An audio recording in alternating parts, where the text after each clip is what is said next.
First of all, thank you very much for the opportunity to be here today. Many of the concerns that have been raised, we share, certainly in terms of the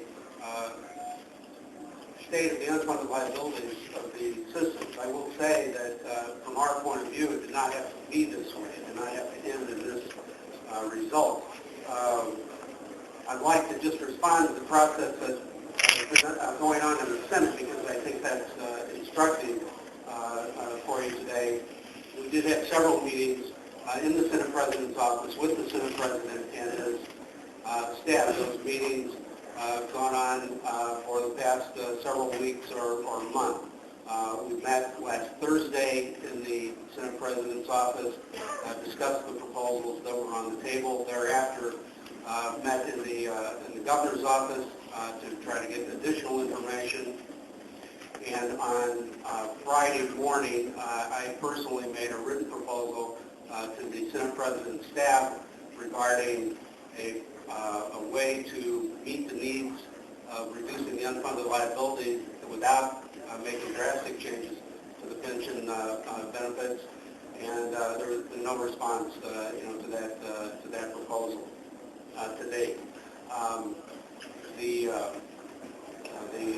number that we were given from Mr. Vaught in the budget office was $100 billion.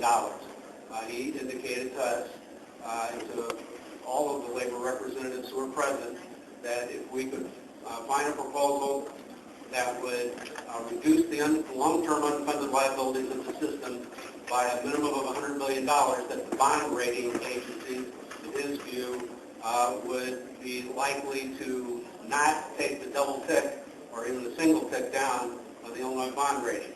We're concerned about that. We tried to be responsive to that, and the proposal that I gave to the Senate President's staff on Friday morning reflected what we believe was a proposal that exceeded the $100 billion reduction level. So from our perspective, those discussions were going on in good faith. Not until this past Monday were they terminated in favor of this process. Let me say one word about the current state of the teachers' retirement system benefits and the normal costs. Most businesses are required to look at the normal cost of their plans and what the effect is to the bottom line of their business. The cost of benefits today for a new teacher for TRS is about 4.6% of payroll. There's no additional Social Security cost to that, and that means that the net cost to the state for the cost of benefits today for a new teacher is less than any private sector employer is required to pay in FICA taxes alone. When you add to that a modest 401k match, the difference is virtually 2 to 1 in higher private sector costs today for a new hire than it is for a new hire in the teacher's retirement system. The savings from not being in the Social Security system for the 78% of the people who won't have a Social Security benefit when they retire, and that includes the General Assembly, for the 78% of all state participants in the public pension system, the savings today is over $700 billion a year, or $700 million a year in payroll, FICA tax savings. That's a direct benefit to the taxpayers of the state. Let me mention House Bill 6368, which you just approved. We're told from your retirement system, from the General Assembly's retirement system, that the normal cost of benefits going forward, under the terms of that bill, for a newly elected legislator, is just under 9%. Our review from eyeballing this proposal, and frankly we haven't had it very long, we don't have the actuarial numbers either, but we can compare it to proposals that we've seen prior to today.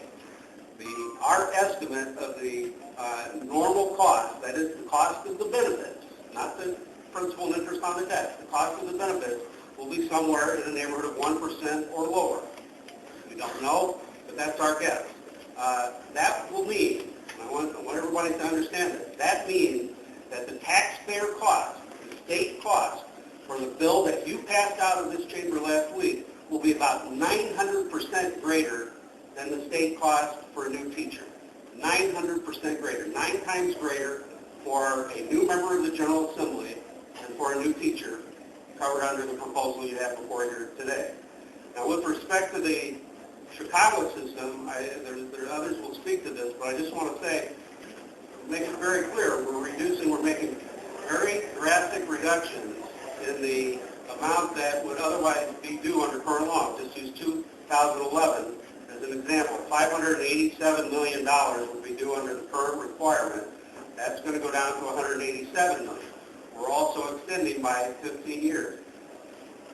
As the speaker pointed out, this is not a state-funded system primarily. The state makes a very modest contribution, and we think that's unfair, but that's been the system for many years. Under this proposal, the additional cost, long-term cost to the property taxpayers of the city of Chicago is in the neighborhood of $15 billion. The additional cost, so if you represent property taxpayers in the city of Chicago, the long-term additional cost to property taxpayers in the city is approximately $15 million.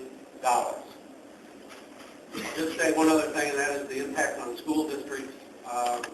We think there are substantial public policy issues with respect to mandating that teachers in every category stay in the classroom until they're 67 years old. And if you could just kind of picture in your mind the average kindergarten class or first grade class and the potential impact of maintaining teachers at that age over the entire system, we think that those concerns ought to at least be considered as we go forward in terms of the impact on public education.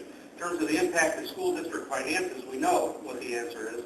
The impact on school district budget is going to be severe, because instead of retiring out teachers at the high end of the salary schedule, they're going to be keeping those teachers on the payroll, not replacing them with new, lower pay, fresh teachers coming out of our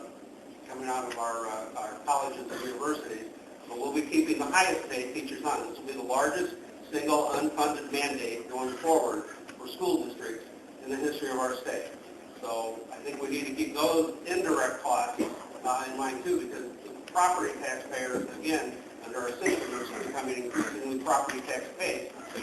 They are the ones who will be picking up the tab, for this going forward. So with that, I think we can go on.